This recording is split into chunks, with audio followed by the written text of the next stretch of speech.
എന്തിനും സജ്ജമായി സൈന്യം.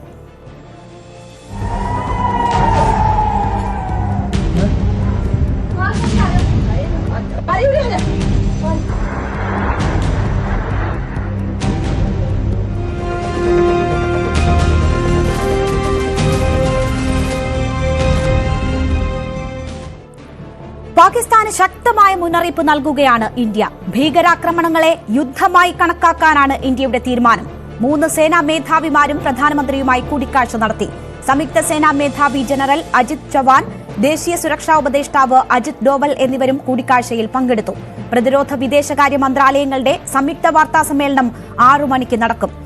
കിരൺ ബാബു വിവരങ്ങളുമായി ചേരുകയാണ്. കിരൺ, ഓപ്പറേഷൻ സിന്ദൂറിന് ശേഷം വളരെ നിർണായകമായ ഒരു ദിവസമായിരുന്നു. നമുക്കറിയാം, ഡൽഹിയിൽ ഇന്നലെ രാത്രി മുതൽ തുടങ്ങിയ ഉന്നതതല ചർച്ചകൾ ഇപ്പോഴും തുടരുന്നു.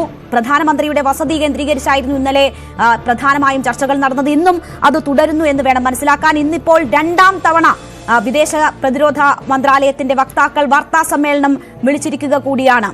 ഇന്നും രാത്രി ഒരു പ്രകോപനമുണ്ടായാൽ ഇന്ത്യയുടെ തിരിച്ചടി അത് വളരെ നിർണായകമായിരിക്കുമോ? രേണുക, ഇന്ന് രാവിലെ നടത്തിയ വാർത്താ സമ്മേളനത്തിൽ വളരെ വ്യക്തമായി തന്നെ പറഞ്ഞിരുന്നു പാകിസ്ഥാൻ ഇന്ത്യൻ അതിർത്തിയിലേക്ക് പാക് സേന നീങ്ങി തുടങ്ങി എന്നുള്ളത്. അത് ഇന്ത്യ കൃത്യമായ ഒരു സന്ദേശം ലോകത്തിനു കൂടി നൽകുകയായിരുന്നു. ഇന്ത്യൻ അതിർത്തിയിലേക്ക് പാക് സേന നീങ്ങിയാൽ സ്വാഭാവികമായും എന്താണ് ഇന്ത്യൻ ഭാഗത്തു നിന്നുണ്ടാകുന്ന പ്രതികരണം എന്നത് വളരെ വ്യക്തമാണ്. പക്ഷേ ഇന്ത്യ എന്താവും എന്നത് കൃത്യമായി പറയുന്നില്ല. ഇതിൽ സമാധാനം ആഗ്രഹിക്കുന്ന, അല്ലെങ്കിൽ ഈ 2 രാജ്യങ്ങളും സംയമനം പാലിക്കണം എന്നൊക്കെ നിർദ്ദേശിച്ച G7 രാജ്യങ്ങളുടേതായാലും അമേരിക്കയുടേതായാലും ചൈനയായാലും സൗദി അറേബ്യ ആയാലും ഈ രാജ്യങ്ങൾ കൂടി ഒരു സന്ദേശം നൽകുകയായിരുന്നു. ഇന്ത്യ തുടക്കം മുതൽ എടുത്ത നിലപാട് ഇന്ത്യ ആദ്യം ആക്രമിക്കില്ല, പക്ഷേ ഇങ്ങോട്ട് ആക്രമിച്ചു കഴിഞ്ഞാൽ അതിനെ പ്രതിരോധിക്കും. അത് ചിലപ്പോൾ ഡിസ്പ്രപ്പോർഷനേറ്റ് ആയിട്ടായിരിക്കും ആക്രമണം ഉണ്ടാവുക. അങ്ങനെ ഒരു നിലപാടാണ് ഇന്ത്യ. അതിൽ ഇന്ത്യ മാറ്റം വരുത്തിയിട്ടില്ല. ഇപ്പോൾ ഇന്ത്യൻ അതിർത്തിയിലേക്ക് പാകിസ്ഥാന്റെ സേന നീങ്ങുന്നു. അങ്ങനെ നീങ്ങുന്ന ഒരു സാഹചര്യം വന്നാൽ ഇന്ത്യക്ക് യുദ്ധത്തിന് നിർബന്ധിതമാകും എന്നുള്ളൊരു സന്ദേശമായിരുന്നു നൽകിയത്. ഇതേ തുടർന്നാണ് ഇന്ന് ഈ വാർത്താ സമ്മേളനം തുടങ്ങുന്നതിന് മുമ്പായിട്ടാണ് പ്രതിരോധ മന്ത്രി 3 സേനാ തലവന്മാരുമായി പ്രത്യേകമായി ചർച്ച നടത്തുന്നു. അതിനുശേഷം പ്രതിരോധ മന്ത്രി രാജ്നാഥ് സിംഗും 3 സേനാ തലവന്മാരും ദേശീയ സുരക്ഷാ ഉപദേഷ്ടാവ് അജിത് ഡോവലും പ്രധാനമന്ത്രിയുമായി ദീർഘനേരം ചർച്ച നടത്തുന്നു. അതിനുശേഷമാണ് ഒരു വാർത്താ സമ്മേളനം തീരുമാനിച്ചത്. 6 മണിക്കാണ് ഇന്ത്യൻ മിനിസ്ട്രി ഓഫ് ഡിഫൻസിന്റെയും മിനിസ്ട്രി ഓഫ് എക്സ്റ്റേണൽ അഫയേഴ്സിന്റെയും ഒരു സംയുക്ത വാർത്താ സമ്മേളനം നടക്കുന്നത്. അതിൽ കൂടുതൽ കാര്യങ്ങൾ വ്യക്തമാകും എന്ന് പ്രതീക്ഷിക്കാം. ഇതിനിടയിൽ ഇന്ത്യയുടെ ഭാഗത്തു നിന്ന് ഇനി ആക്രമണം ഉണ്ടായില്ലെങ്കിൽ ഇതിന് ഒരു ചർച്ചയ്ക്ക് അല്ലെങ്കിൽ ഒരു സമവായത്തിന് തയ്യാറാണെന്നുള്ള സൂചന പാക് വിദേശകാര്യ മന്ത്രി തന്നെ നൽകുന്നു. അതോടൊപ്പം തന്നെ അത്തരത്തിലേക്ക് പാകിസ്ഥാന്റെ സൗദിയെ ഇത്തരം കാര്യങ്ങൾ അറിയിക്കുകയും 2 രാജ്യങ്ങളുമായി ചർച്ച നടത്തിയ സൗദിയെയും ഈ വിഷയം അറിയിക്കുകയും ഒക്കെ ചെയ്തിരുന്നു. അത്തരം ഒരു വശം കൂടി, ഒരു വശത്ത് സമാധാനം സൃഷ്ടിക്കാൻ പാകമായ ഒരു വശം കൂടി ഒരു വശത്ത് രൂപപ്പെട്ടു വരുന്നുണ്ട്. എന്നാൽ മറുവശത്ത് അങ്ങനെയല്ല. അത് പ്രകോപനം പാകിസ്ഥാന്റെ ഭാഗത്ത് നിന്ന് തുടരുകയാണ്. ഇന്ത്യക്ക് നേരെ കഴിഞ്ഞ ദിവസവും ഇന്നലെയും അടക്കം, ഇന്ന് രാവിലെയും അടക്കം ഇന്ത്യയിലേക്ക് തൊടുത്തുവിട്ട എല്ലാ മിസൈലുകളും പൂർണ്ണമായും തകർത്ത് 26 ഇന്ത്യയുടെ കേന്ദ്രങ്ങളിലേക്കാണ് ഇന്നലെ രാത്രിയിലും ഇന്ന് വെളുപ്പിനെയുമായി പാകിസ്ഥാൻ മിസൈലുകൾ വിട്ടത്. എന്നാൽ അതിൽ ഒന്നുപോലും ലക്ഷ്യസ്ഥാനത്ത് എത്തിക്കാൻ കഴിഞ്ഞില്ല. ചിലത് മാത്രമാണ്, 2 എണ്ണം മാത്രമാണ് ചെറിയ ചില കേടുപാടുകൾ നമ്മുടെ 2 വിമാനത്താവളങ്ങളോട് ചേർന്ന് ഉണ്ടാക്കാൻ കഴിഞ്ഞത്. ബാക്കി ഒന്നിനും ലക്ഷ്യം കാണാൻ കഴിഞ്ഞില്ല. അതിനും ലക്ഷ്യം കാണാൻ കഴിഞ്ഞില്ല. ആകാശത്ത് വെച്ച് ഇത് തകർക്കുമ്പോൾ അത് വീണ് ഉണ്ടായ ചെറിയ കേടുപാടുകളാണ് ഉണ്ടായത്. എന്തായാലും ഇന്ത്യ അങ്ങനെ ഇനി പാകിസ്ഥാൻ യുദ്ധത്തിലേക്കാണ് നീങ്ങുന്നത്, അത്തരം ഒരു നിലപാടിലേക്കാണ് പാകിസ്ഥാൻ പോകുന്നതെങ്കിൽ ഇന്ത്യയും അതിന് സജ്ജമാണ് എന്നുള്ളതായിരുന്നു ഇന്ത്യ ഉച്ചയ്ക്ക് നൽകിയ സന്ദേശം. അതിനുശേഷം ലോകരാജ്യങ്ങളൊക്കെ 2 രാജ്യങ്ങളുമായി ബന്ധപ്പെട്ടിട്ടുണ്ട്. അതിന്റെ കൂടി അടിസ്ഥാനത്തിലാവും ഇന്ന് വൈകുന്നേരത്തെ അല്പസമയത്തുള്ളിൽ നടക്കുന്ന വാർത്താ സമ്മേളനത്തിൽ ഇന്ത്യ നിലപാട് വ്യക്തമാക്കുക. കിരൺ, കഴിഞ്ഞ ദിവസങ്ങളിൽ രാത്രിയുടെ മറവിലായിരുന്നു വലിയ രീതിയിലുള്ള ആക്രമണ ശ്രമം പാകിസ്ഥാന്റെ ഭാഗത്തു നിന്ന് നടന്നത്. പക്ഷേ ഇന്ന് പുലർച്ചയോളം നീണ്ടു. അത് പുലർച്ചയ്ക്ക് ശേഷം ഡേ ടൈമിൽ പോലും പലയിടങ്ങളിലും ആക്രമണ ശ്രമങ്ങൾ ഉണ്ടായി എന്ന വാർത്തയുണ്ട്. ഇപ്പോൾ ഏറ്റവും അവസാനം കച്ചിലെ ഭുജിൽ നിന്ന് സൈറണുകൾ മുഴങ്ങുന്നു. അവിടെ സസ്പെക്റ്റഡ് ആയിട്ടുള്ള എന്തോ കണ്ടു എന്ന് പറഞ്ഞ ആളുകളോട് ജാഗ്രത പാലിക്കാനുള്ള നിർദ്ദേശമൊക്കെ നൽകിയിരിക്കുകയാണ്. അപ്പോൾ ഇന്ന് പകലും ആക്രമണ ശ്രമങ്ങൾ ഉണ്ടായിട്ടുണ്ട്. എന്തായിരിക്കും ഈ വാർത്താ സമ്മേളനം ഇന്ന് വീണ്ടും വാർത്താ സമ്മേളനം വിളിക്കാനുള്ള ഒരു കാരണം? ഇന്നലെ നടത്തിയ പാകിസ്ഥാന്റെ ഇങ്ങോട്ടുള്ള ആക്രമണം എന്ത്, ഇന്ത്യ തിരിച്ചു ചെയ്തത് എന്ത് എന്ന കാര്യം ഇതിനോടകം തന്നെ വ്യക്തമാക്കി കഴിഞ്ഞതാണ്. അപ്പോൾ ഇന്നത്തെ ഈ വാർത്താ സമ്മേളനത്തിന്റെ ഒരു പ്രാധാന്യം എന്താണ്? രേണുക നേരത്തെ പറഞ്ഞതുപോലെ ഇന്ത്യ ഉച്ചയ്ക്ക് നടത്തിയ വാർത്താ സമ്മേളനത്തിൽ ഒരു സൂചന നൽകുകയായിരുന്നു. പാകിസ്ഥാൻ സേന ഇന്ത്യൻ അതിർത്തി ലക്ഷ്യമാക്കി നീങ്ങുന്നു എന്നുള്ളത് ഇന്ത്യ തന്നെ സ്ഥിരീകരിക്കുകയായിരുന്നു. അങ്ങനെ സ്ഥിരീകരിച്ചു കഴിഞ്ഞാൽ എന്താണ് തിരിച്ച് ഇന്ത്യ ചെയ്യാൻ പോകുന്നത് എന്നുള്ളത് വളരെ വ്യക്തമാണ്. ഇന്ത്യൻ അതിർത്തിയിലേക്ക് പാക് സേന നീങ്ങുകയാണെങ്കിൽ ഇന്ത്യയും അത്തരമൊരു സേനാ വിന്യാസം അതിർത്തിയിലേക്ക് വരും. സ്വാഭാവികമായും അത് യുദ്ധത്തിലേക്കൊക്കെ നീങ്ങാനുള്ള സാഹചര്യം വളരെ കൂടുന്ന ഒരു അവസ്ഥയുണ്ടാവും. ഇന്ത്യ അങ്ങനെ ഒരു സാഹചര്യത്തിലേക്ക് നിർബന്ധിതമാക്കരുത് എന്നൊരു സന്ദേശം നൽകുക എന്നുള്ളതായിരുന്നു പ്രധാനമായും ഉച്ചയ്ക്ക് വാർത്താ സമ്മേളനം നടത്തി നമ്മൾ അത് വ്യക്തമാക്കാനുള്ള പ്രധാനപ്പെട്ട കാരണം. ഇനിയും നമ്മൾ ആക്രമിക്കാൻ ഉദ്ദേശിക്കുന്നില്ല എന്നുള്ള സൂചന കൂടിയാണ് ഇന്ത്യ നൽകിയത്. ഇന്ത്യക്ക് നേരെ ആക്രമണം ഉന്നയിച്ച ഘട്ടത്തിലെല്ലാം അത് തടയുകയും അതിനെ പ്രതിരോധിക്കുകയും, ഒപ്പം പ്രതിരോധിക്കുക എന്ന് പറഞ്ഞാൽ അത് അതിൻ്റെ ഡിസ്പ്രപ്പോർഷനേറ്റായ ഒരു ആക്രമണമാണ്, ഇന്ത്യയുടെ പ്രതിരോധമാണ് ഉണ്ടാകുന്നത്. അത് ഇന്ത്യ നേരത്തെ വ്യക്തമാക്കിയതാണ്. ഇങ്ങോട്ട് അടിക്കുകയാണെങ്കിൽ അതിനെ തിരിച്ചടിക്കും, ആദ്യം കയറി അങ്ങോട്ട് അടിക്കില്ല എന്നുള്ള നിലപാട്. ഇപ്പോഴും പാകിസ്ഥാൻ ഇന്ത്യൻ അതിർത്തിയിലേക്ക് യുദ്ധം പ്രഖ്യാപിച്ച് മാർച്ച് തുടങ്ങുന്നു എന്നുള്ള സൂചന അത് ഇന്ത്യക്ക് ബോധ്യപ്പെട്ടു. അത് ഇന്ത്യ കൃത്യമായി ലോകരാജ്യങ്ങളെ അറിയിക്കുന്നു. ഇതാണ് അവർ ചെയ്യാൻ പോകുന്നത്. ഞങ്ങൾ എന്ത് ചെയ്യുമെന്ന് ഇന്ത്യ പറയുന്നില്ല. അക്കാര്യത്തിൽ ഇന്ത്യ പറയാതിരിക്കുന്നത് വളരെ ബോധപൂർവം തന്നെയാണ്. എന്ത് ചെയ്യും എന്നുള്ളത് ലോകരാജ്യങ്ങൾ വ്യക്തമാകണം. തടയാൻ ഉള്ളവരുണ്ടെങ്കിൽ അത് തടയാനുള്ള സമയമാണിത്. അക്കാര്യത്തിൽ ഇന്ത്യക്കിടെ നിലപാട് ഏതെങ്കിലും തരത്തിൽ യുദ്ധമുണ്ടാക്കണം എന്നല്ല, അല്ലെങ്കിൽ ഇത്തരമൊരു പാകിസ്ഥാന്റെ ഒരു മുന്നേറ്റം ഉണ്ടാകുമ്പോൾ ഇന്ത്യയുടെ ഭാഗത്ത് നിന്ന് പ്രകോപനപരമായ പ്രസ്താവനകളൊക്കെ സ്വാഭാവികമായും ഉണ്ടാവേണ്ടതാണ്. വിദേശകാര്യ സെക്രട്ടറി മാത്രമല്ല വാർത്താ സമ്മേളനം നടത്തിയത്. വിദേശകാര്യ സെക്രട്ടറിക്കൊപ്പം കരസേനയിൽ നിന്നും വ്യോമസേനയിൽ നിന്നും ഓരോ ലേഡി ഓഫീസർമാർ കൂടി ഉണ്ടായിരുന്നു.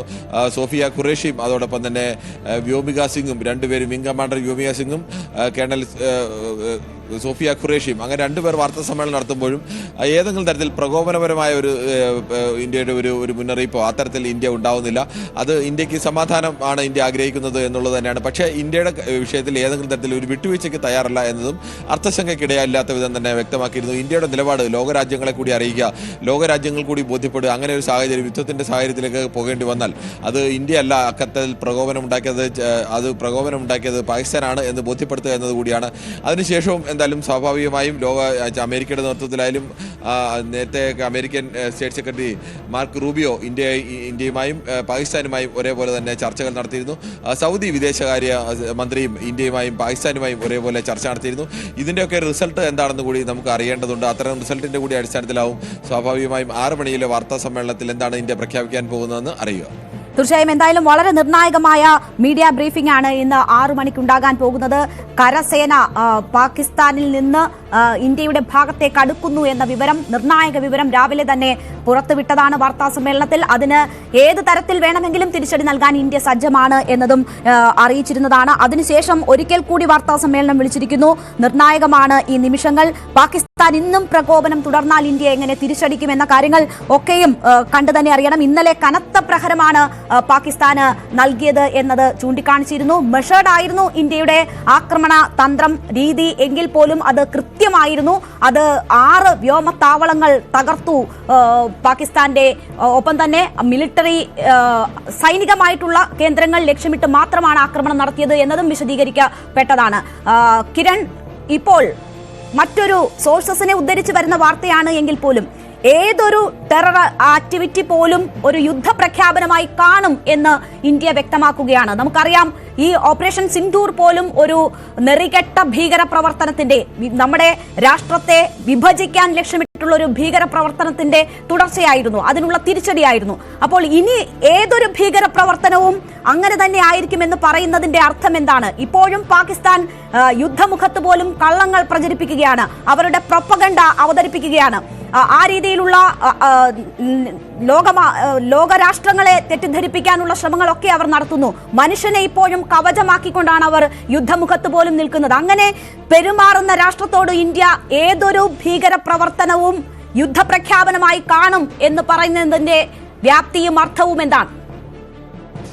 ഇന്ത്യ കൃത്യമായി വ്യക്തമാക്കിയത് ഇന്ത്യക്ക് നേരെ ഉണ്ടാകുന്ന ഏത് ഭീകര പ്രവർത്തനത്തെയും അത് രാജ്യത്തിന് നേരെയുള്ള ഒരു യുദ്ധമായി കണക്കാക്കും എന്നുള്ളതാണ്. 24 മണിക്കൂറിനുള്ളിൽ അതിൽ തിരിച്ചടി ഉണ്ടാവും എന്നുകൂടി ഇന്ത്യ പറയുന്നു. യുദ്ധമായി കണക്കാക്കിയുള്ള തിരിച്ചടി എന്ന് പറയുന്നു.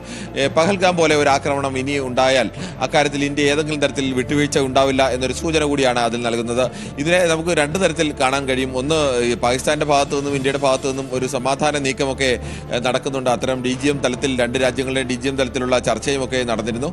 അതിൻ്റെയൊക്കെ തുടർച്ചയായി അങ്ങനെ ഒരു ലോകരാജ്യങ്ങളുടെ ഇടപെടലും ഒക്കെ ഈ വിഷയത്തിലുണ്ട്. രണ്ട് രാജ്യങ്ങളും പരസ്പരം ഇനിയിപ്പോൾ യുദ്ധം അവസാനിപ്പിക്കാം, അല്ല യുദ്ധമല്ല, ഇനിയിപ്പോൾ ഇതുവരെ ഉണ്ടായിരുന്ന സംഘർഷം അവസാനിപ്പിക്കാം, അത് യുദ്ധത്തിലേക്ക് പോകരുത് എന്നുള്ള നിലപാടൊക്കെ ഉണ്ട്. ഒന്നുകിൽ അത്തരമൊരു നിലപാടിൻ്റെ കൂടി ഭാഗമാവണം ഇങ്ങനെ ഒരു പ്രസ്താവന നടത്തുന്നത്. ഭാവിയിൽ പഹൽഗാം പോലെ ഒരു വിഷയം ഉണ്ടായിക്കഴിഞ്ഞാൽ ഇന്ത്യ ഇപ്പോൾ നൽകിയതുപോലെ 15 ദിവസത്തെ സമയമൊന്നും നൽകില്ല. ഇന്ത്യയുടെ ഭാഗത്തു നിന്ന് അത് യുദ്ധമായി തന്നെ പ്രഖ്യാപിച്ചുകൊണ്ട് ഉടൻ തിരിച്ചടി ഉണ്ടാവും. അതുകൊണ്ട് ഇന്ത്യൻ മണ്ണിലേക്ക് ഇനിയൊരു ഭീകരാക്രമണം, ഇന്ത്യൻ മണ്ണിലേക്ക് ഭീകരവാദികളെ കയറ്റിവിടുന്നത് പാകിസ്ഥാൻ ഇതോടുകൂടി നിർത്തിക്കൊള്ളണം. ഇപ്പോൾ തൽക്കാലത്തേക്ക് സംഘർഷം അവസാനിപ്പിച്ചാലും ഭാവിയിലേക്കും അങ്ങനെ ഉണ്ടായാൽ വീണ്ടും ഇങ്ങനെ ഒരു ചർച്ചയിലേക്കോ അല്ലെങ്കിൽ നീണ്ട കാലത്തെ സമയപരിധി ഒന്നും നൽകില്ല. ഇന്ത്യ അത് യുദ്ധമായി തന്നെ കണക്കാക്കി ഇന്ത്യയെ ആക്രമിക്കും എന്നുള്ളത് നൽകുന്നു. അല്ല എങ്കിൽ മറ്റൊരു തരത്തിൽ കൂടി ഇതിനെ കാണാം. ഇന്ത്യ ഒരു കടുത്ത നിലപാടിലേക്ക്, പാകിസ്ഥാനുള്ള അതിർത്തിയിലേക്ക് സൈന്യം മാർച്ച് ചെയ്യുകയാണെങ്കിൽ ഇന്ത്യൻ സൈന്യവും അത്തരത്തിലേക്ക് മാർച്ച് ചെയ്യുന്നു എന്ന തരത്തിലേക്ക്, ആ തരത്തിലേക്ക് കൂടി ഇന്ത്യക്ക് വ്യാഖ്യാനിക്കാൻ കഴിയും. എന്തായാലും അത്തരം കാര്യങ്ങളൊക്കെ നമുക്ക് രാജ്യരക്ഷയുമായി ബന്ധപ്പെട്ട വിഷയങ്ങളൊക്കെയാണ്. നമുക്കതിൽ അന്തിമ തീരുമാനം നമുക്കായി പറയാൻ കഴിയില്ല. ഇതെല്ലാം സൂചനകളുടെ അടിസ്ഥാനത്തിൽ മാത്രം പറയുന്നതാണ്. അത്തരമൊരു എന്താണ് ഇന്ത്യ വ്യക്തമാക്കാൻ പോകുന്ന നിലപാട് എന്നുള്ളത് 6 മണിക്ക് നടക്കുന്ന പ്രസ് ബ്രീഫിംഗിൽ വ്യക്തമാകും എന്ന് പ്രതീക്ഷിക്കുന്നു.